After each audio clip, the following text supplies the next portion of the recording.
നമ്മൾ കൊയ്യും വയലെല്ലാം നമ്മുടേതാകും പൈങ്കിളിയെ. അരുമക്കിളിയെ നേരോ നേരോ വെറുതെ പുരുതം പറയാതെ നമ്മൾ കൊയ്യും വയലുകൾ ജന്മിത്തമ്പ്രാക്കളുടേതല്ലേ.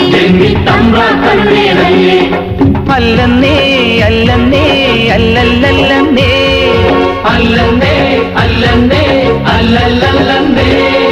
നമ്മൾ കൊയ്യും വയലെല്ലാം നമ്മുടേതാകും പൈങ്കിളിയെ. അരുമക്കിളിയെ നേരോ നേരോ വെറുതെ പുരുതം